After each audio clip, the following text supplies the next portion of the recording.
Well, each week, a group of insiders joins me to offer perspective on some of the week's top stories. This week, sounding off on the RV industry, really on a roll in Indiana. A tech startup connected to Amazon plans to add 250 Indiana jobs and big crowds at both the State Fair and Gen Con. Our insiders this week are Vox Global senior partner Mike Marker, also Clear Object CEO John McDonald, and Women's Fund of Central Indiana Executive Director Jennifer Pope Baker. And welcome one and all to the Insiders for another edition. The RV industry, our top story this week. Jennifer, on a roll. I mean, nationally, certainly the industry, it's cyclical, but certainly at a high level. That's big news in Indiana. They can't find enough workers in northern Indiana.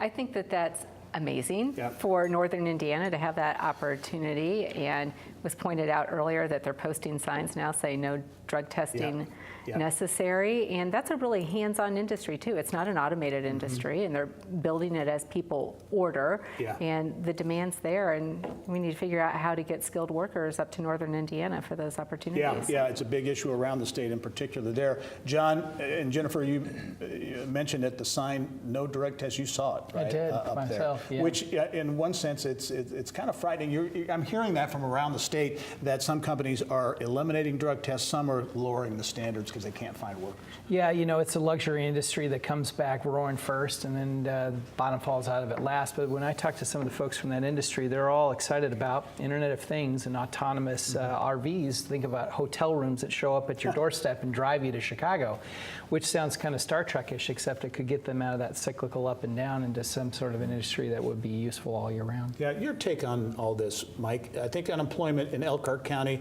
and they have something like 35,000 RV workers in that county alone. Unemployment is like at 2%. Yeah, down to 2%. And I read this stat about, at one point, more than half the RVs on the road were made in that part of the state, were made up in Elkhart County. So we have a history there, and fortunately, a lot of those businesses are doing quite well. With disposable income up, more people are buying these RVs. And they have a track record for making RVs that people want to buy, but they need a lot more workers to make it happen, a skilled workforce to make it happen. So I'm excited to see some of the things that are going on to address that, and the governor's involvement in some of those things on the workforce side.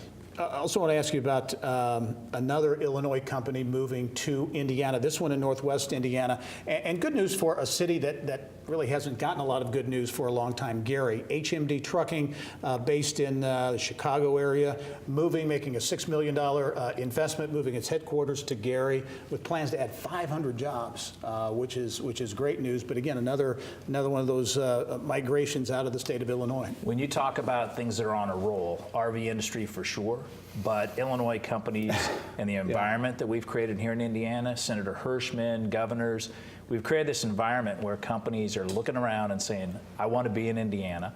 The thing we have to keep figuring out, though, is that workforce question. We've created this right environment from a tax and incentive basis. We need to make sure we have the skilled workforce to attract everything we can. You know, with the Next Level Fund, thanks to the governor and all the leadership, we're going to help us with the innovation economy that's so important. But you're completely right about that skilled labor.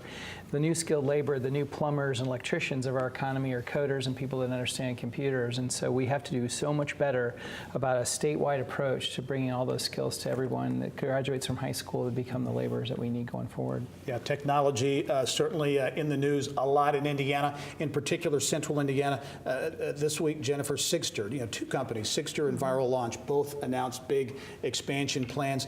Sigster, $5 million round of funding, looks to double their footprint in downtown Indianapolis, and their marketing platform is all around the email signature.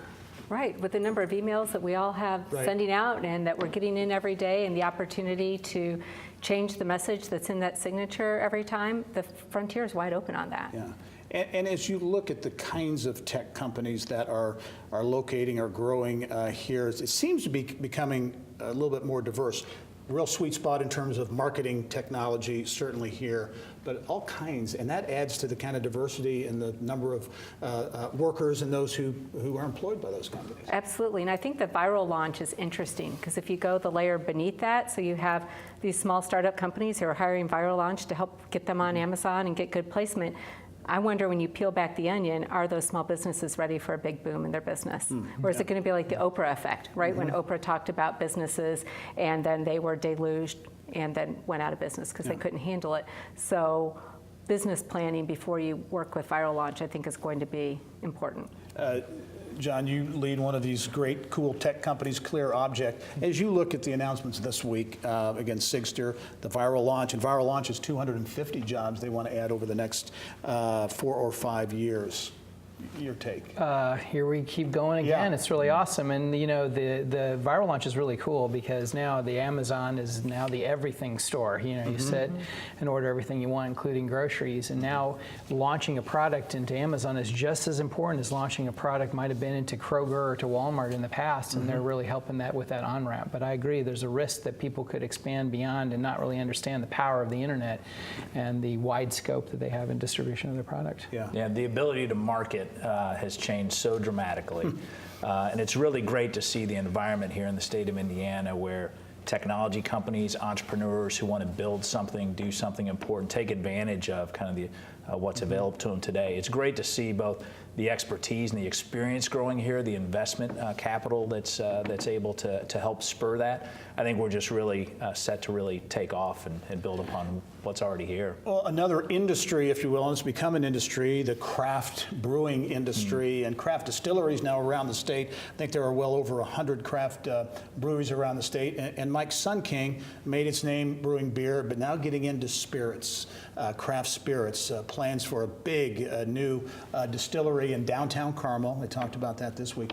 As Jennifer said off camera, Sun King's everywhere and now getting into the spirits. It's really a great success story, you know, and they do such a good job with what they brew and what they produce is people want them in more places. And they've said adamantly, like, we want to be here in Indiana. They're growing in Carmel now. They're doing great things in Fishers here in Indianapolis, obviously. So I think the sky's the limit. And the distribution that they're going to do beyond now, starting in Chicago and Louisville, is just a reaction to Hoosiers are going different places. They want this product. They talk about it. Other people want it as well. So they're going to follow where the market is. And it's great to see them doing well. And John, there's an agribusiness, if you will. There's an ag component because those ingredients that go into beers and different spirits. It's the ultimate farm-to-table product. Right. I mean, it is definitely an agricultural product, even though it's cleverly packaged as such, and makes no complete sense to me that you're here in Indiana that we have the way to get great farm-to-table products to you as well. Big events, convention business, certainly an industry for our state. 2 big events wrapped up last week. Jennifer, one, the Indiana State Fair, an annual staple here in the state. Over 900,000 visitors, which was a 24% increase over last year. So good.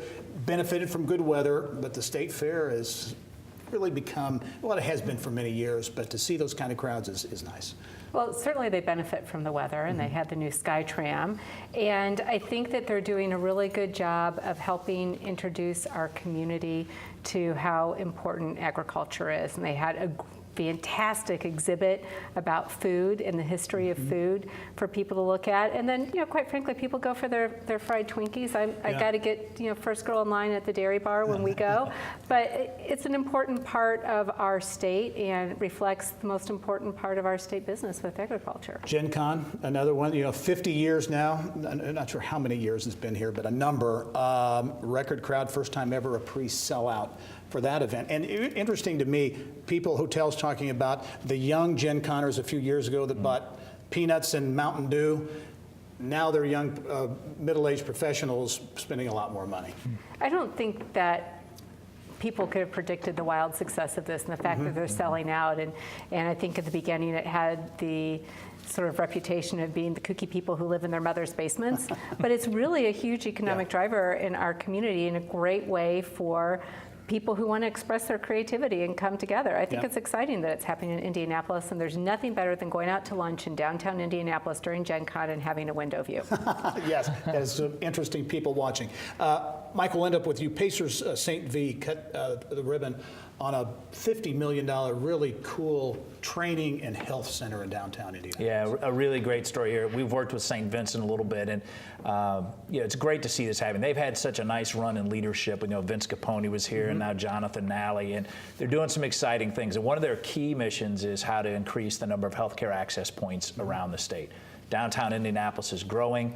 more people need healthcare access here. So the sports performance piece, the time with the Pacers is great, but having that point here for more people to go to, especially for cardiovascular care where they're particularly strong, is a really nice thing to have. 10 seconds, but this is a big Pacer deal, obviously, but that health thing is a big part of it. Yeah, absolutely a big piece. It'll be great for the Pacers, no doubt. Good for the community to have them both partnering on this. Very good. Mike Marker, Jennifer Pope Baker, and John McDonald, thank you one and all for joining us on The Insiders, and we'll be right back.